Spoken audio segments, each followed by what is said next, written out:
From Riverside Health System, this is the Healthy You podcast, where we talk about a range of health-related topics focused on improving your physical and mental health.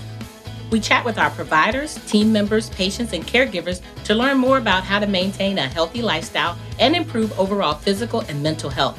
So let's dive in to learn more about becoming a healthier you.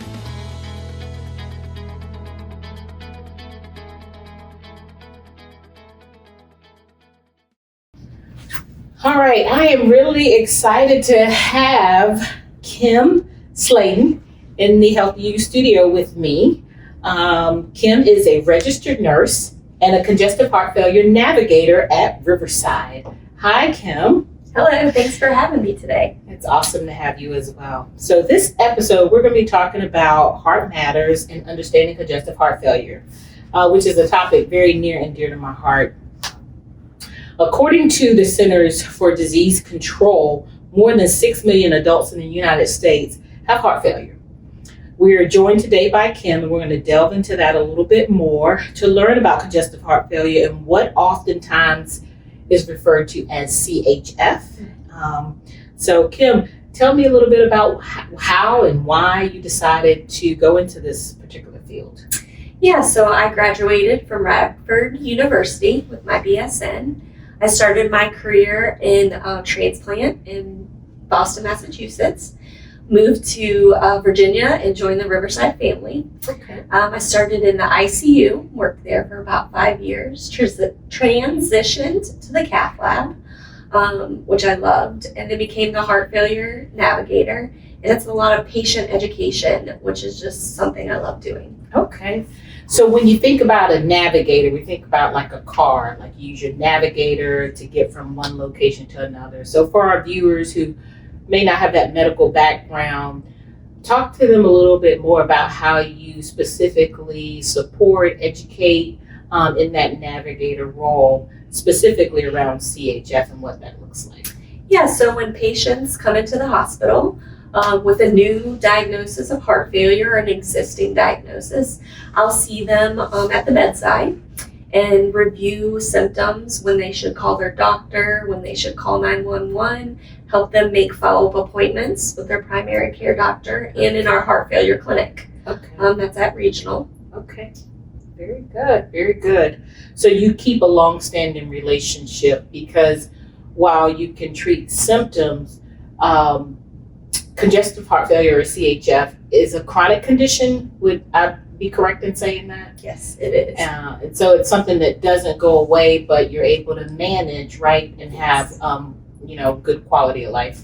I hope I'm saying that right. Yeah, so it's a progressive disease that can't be cured, but it can be managed. And so we go over all the things that you can do to manage your heart failure, to live a pretty healthy life with heart failure.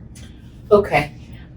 Is there an association with past family history? Are there certain things that make individuals more prone to heart failure? Is it more predominantly in women or men? So talk to me a little bit about that from a presentation perspective. Yeah, so your family history and genetics are the one thing that you can't change. So if you do have a family history, you're more at risk to have heart failure. People who have had a heart attack or coronary artery disease, high blood pressure, hypertension are more at risk. Any valve issues. Okay. Also inflammation of your heart, myocarditis, Okay. irregular heart rhythms, or which we call arrhythmias. Okay. So those are some of the people that are more at risk for heart failure. Risk. Okay, so what are some of the symptoms that you would look for that should really cue you in to maybe dig a little deeper or connect with your physician and seek medical evaluation? Yeah, that's a great question. So some symptoms that patients experience, a shortness of breath, a cough that won't go away, swelling in your feet, ankles, legs, or belly, any weight gain that can't be explained, hard to breathe when laying flat. If you wake up in the night because you feel like you can't breathe, feeling tired or like you have no energy, And increased urination at night are things that patients with congestive heart failure really notice. Okay, that's great information. Is there association with diet? So when I think about, foods, processed foods high in sodium, and how, sometimes we're moving at fast pace and we get the most convenient meals sometimes and they really have a lot of sodium intake. Is there an association with that and the stress on your heart that leads to heart failure? Yeah, so increased sodium intake makes you hold on to fluid. So being cautious about how much sodium you're intaking is really important. So some heart healthy eating, you want to avoid those processed and convenience foods. Some things that are high in sodium we really don't think about are salad dressings, canned vegetables, and meats. You want to try to stay away from those.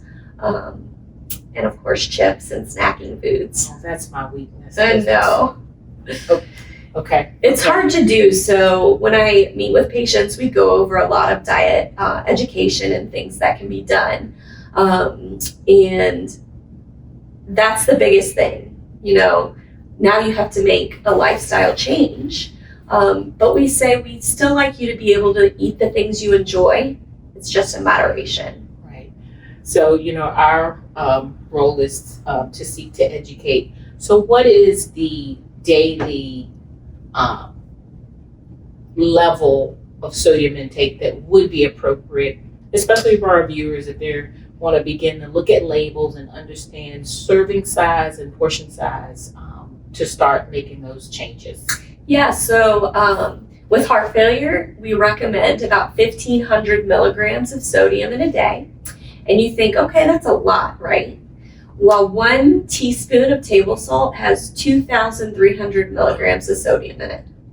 Oh my And goodness. everyone is shocked when I tell them that. Oh my goodness. Because you think just a dash of salt, but it can make a difference. So looking at those nutrition labels and looking at how many servings are in that package that you're eating. Is there a salt that's better? Like pink salt, blue salt, sea salt? So that Because pink- I do add when you think about wanting to taste your food, we also could talk about what are other ways to add that probably have less sodium. But I know that people who are real foodies really get into making the food taste really, really good, which means adding a lot of seasonings, which are high in salt. Right. So that pink Himalayan sea salt has the same amount of sodium in it. So, Okay. Wow. but I know it's sad, isn't it? The paper that I give out to patients when I see them is herbs and spices to use instead of salt, and it goes through what meats and things they pair with. Okay. So everyday seasonings that you have at your house, most people have, and it'll tell you what foods they're going to go to because you still want your food to taste good. Right. That's important. Yeah, I know for me, we've had a lot of conversation about MSG, but I like accent, and I realize that is also high in sodium. Yeah. So you do have to be cognizant of that. So Yeah, your mixtures of spices, the McCormick's, things that are pre-mixed together usually have salt in them. Wow. So heart failure can be life-threatening. And people may experience severe symptoms, and we've talked a little bit about that. When we think about it getting to that end stage, what are things that precipitate that? Is it due to mismanagement? I'm sure everybody's different, but what determines that outcome? What are some of the things that lead to that? Yeah, so your symptom management is very important. Taking all your medications as prescribed by your doctor, very important thing to do.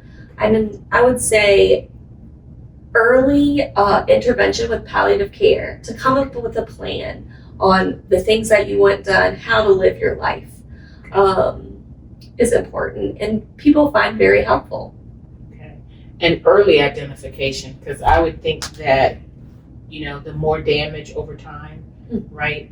And I know there's tests that can be done. Talk a little bit about that to determine what your degree or severity is. Is that correct? Yeah. So echocardiogram, Okay. and that's going to give you a ratio of the amount of blood pumped out and what's left in the heart with each beat, and that's your ejection fraction. Okay. Okay, so in the start of heart failure, we see an ejection fraction 40 to 50%.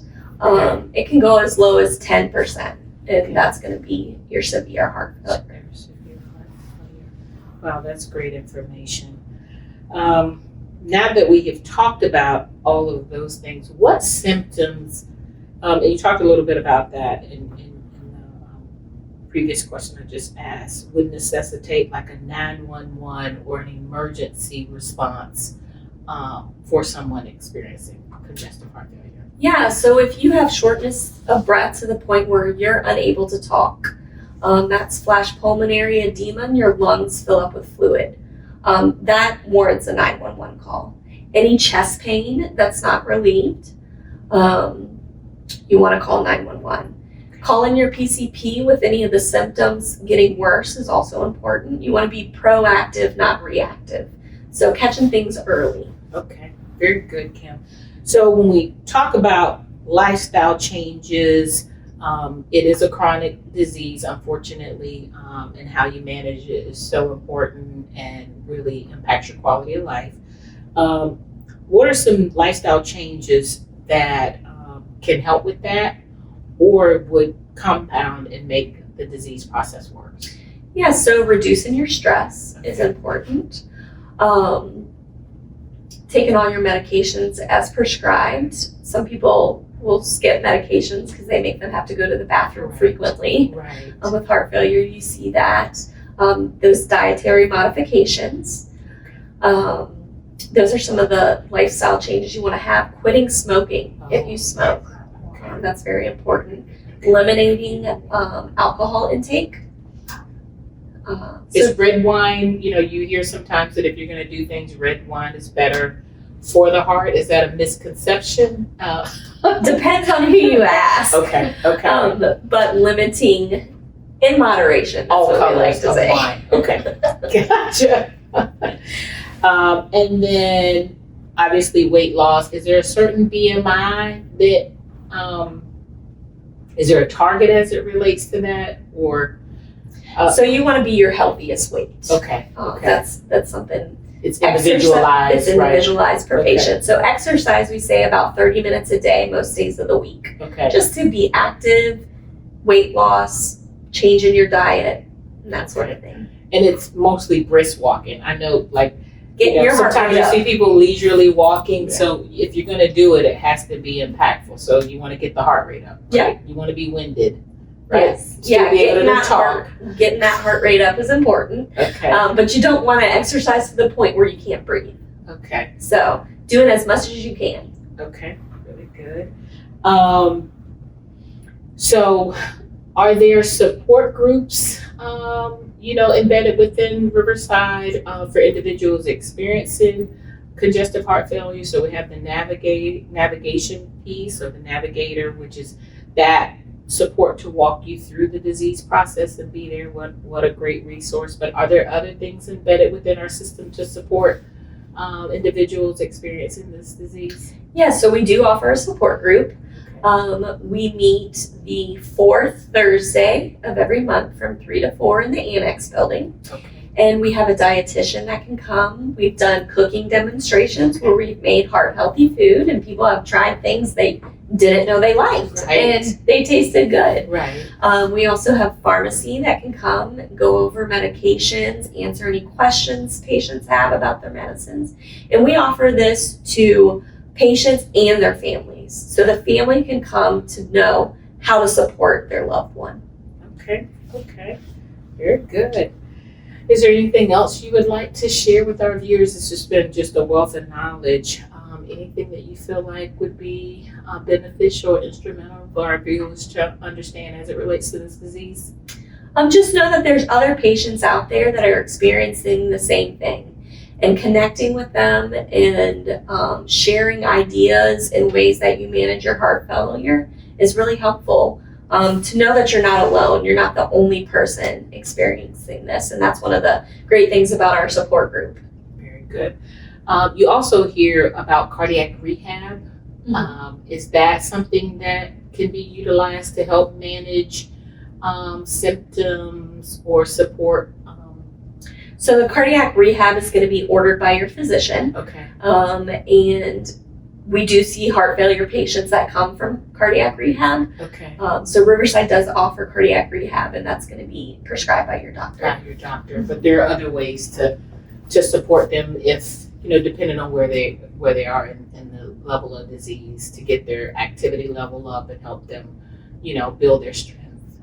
Would be within that program. So that's really great to have, and that just speaks to us having all of those all-encompassing services to support patients experiencing this.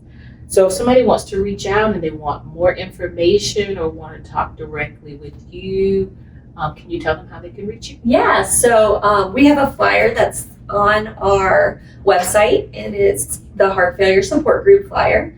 And it has my contact information, but if you would like to, it's kimberly.slaydon@ribhs.com.